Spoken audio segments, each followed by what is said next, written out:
कांग्रेस नेता शकील अहमद मधुबनी से निर्दलीय चुनाव लड़ने जा रहे हैं। उनके मैदान में आने से किसे नफा और नुकसान होगा, इस पर दोनों पक्ष गणित बिठाने में जुट गए हैं। आजादी के बाद से ही मिथिलांचल की सीट दरभंगा, मधुबनी, झंझारपुर, शिवहर और सीतामढ़ी लोकसभा सीट कांग्रेस का गढ़ माना जाता रहा है। लेकिन इस बार सीट बंटवारे में कांग्रेस को मिथिलांचल की एक भी सीट नहीं मिली। बीजेपी छोड़ कांग्रेस में आए कीर्ति आजाद भले ही दरभंगा सीट छोड़कर धनबाद से चुनाव लड़ने के लिए राजी हो गए, लेकिन कांग्रेस के कद्दावर नेता शकील अहमद पार्टी के मनाए भी नहीं मान रहे। शकील अहमद ने पहले पार्टी से मधुबनी सीट पर चुनाव लड़ने के लिए सिंबल देने की अपील की, लेकिन जब पार्टी ने इनकी अपील ठुकरा दी तो शकील अहमद ने निर्दलीय चुनाव लड़ने का ऐलान किया और इसके लिए उन्होंने पार्टी के राष्ट्रीय प्रवक्ता पद से इस्तीफा दे दिया।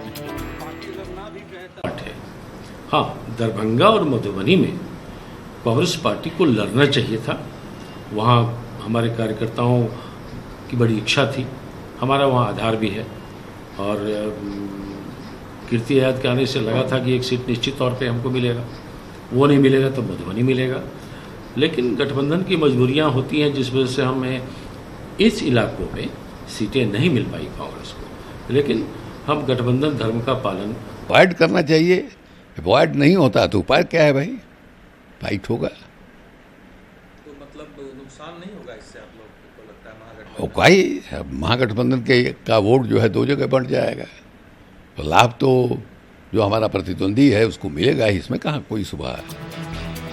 कांग्रेस का गढ़ होते हुए भी मिथिलांचल में उसे एक भी सीट नहीं मिलने पर एनडीए नेता कांग्रेस पर चुटकी ले रहे हैं कि तेजस्वी यादव ने ठीक एक दिन के लिए बीमार पड़े और उपेंद्र कुशवाहा के नॉमिनेशन में नहीं गए, राहुल गांधी की सभा में नहीं गए और सुपौल में आरजेडी के कार्यकर्ता कांग्रेस को हरा रहे हैं और ये स्थिति सभी सीटों पर बन रही है।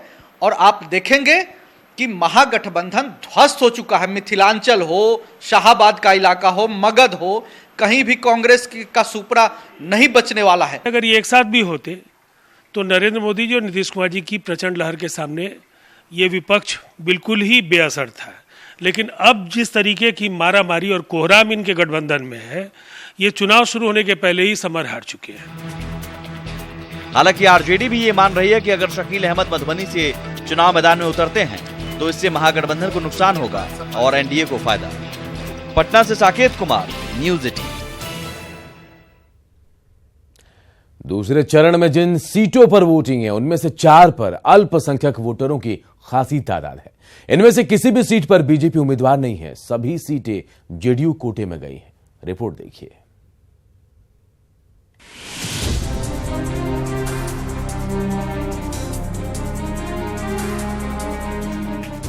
बिहार में दूसरे चरण के मतदान में 5 सीटों पर वोटिंग है। मुकाबला एनडीए और महागठबंधन में है, लेकिन खास बात यह है कि सभी 5 सीटों पर एनडीए की तरफ से जेडीयू उम्मीदवार है। 2014 में इनमें से 2 पर आरजेडी, 1 पर कांग्रेस, 1 सीट पर एनसीपी और 1 सीट पर जेडीयू की जीत हुई थी।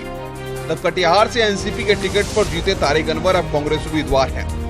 महागठबंधन एक बार फिर जीत का दावा कर रहा है। दूसरे चरण का मतदान। दूसरे चरण में बिहार की 5 सीटों पर वोटिंग। भागलपुर, पूर्णिया में 18 अप्रैल को वोटिंग। कटिहार, किशनगंज, बांका में मतदान। एनडीए की तरफ से सभी सीटों पर जेडीयू उम्मीदवार। महागठबंधन की तरफ से 3 सीटों पर कांग्रेस प्रत्याशी। भागलपुर और बांका में आरजेडी के उम्मीदवार। जब मरता है दल के नेताओं का वापस नहीं आता। सीमांचल के इलाकों में यह बात इन लोगों के मन में अगर कोई पीड़ा है, राष्ट्रीय जनता दल महागठबंधन कोई जात की पार्टी नहीं है, हम सबके साथ रहने वाले लोग हैं। उस सीमांचल वाले एरिया में जहां पर आपने ये कोशिश की है कि चूंकि अल्पसंख्यक बहुल इलाका है तो वहां भाई जेडीयू चुनाव लड़ने तो फायदा हो जाए, तो मतदाता बहुत प्रबुद्ध है। वहीं एनडीए का कहना है कि कांग्रेस की सरकार ने अल्पसंख्यकों से सिर्फ वोट लिया है, काम तो नीतीश कुमार और नरेंद्र मोदी ने किया है, इसलिए नतीजे कुछ और होंगे। पूरे सीमांचल के इलाके में एनडीए कैसे सीटें जीतेगी, चुनाव परिणाम 23 तारीख को बताएगा। और आरजेडी का तमाम मुस्लिम भयादोहन, मुस्लिम तुष्टीकरण की नीति और उसका जो माई समीकरण के नाम पर जो प्रोपेगेंडा फैला रही है और मुस्लिम तुष्टीकरण कर रही है, इसकी हार होगी। तो ये परफॉर्मेंस बेस्ड ये चुनाव है, इसमें कोई किसी को बरगला नहीं सकता है। तो कुल मिलाकर के देखिए, काम बोलेगा। दावे और वादे जारी हैं। सभी दल वादे तो विकास के कर रहे हैं, लेकिन कोशिश जातीय समीकरण को साधने की हो रही है। चुनाव प्रचार आज खत्म हो रहा है और अब फैसला जनता को करना है। अमित कुमार, न्यूज़ 18, पटना।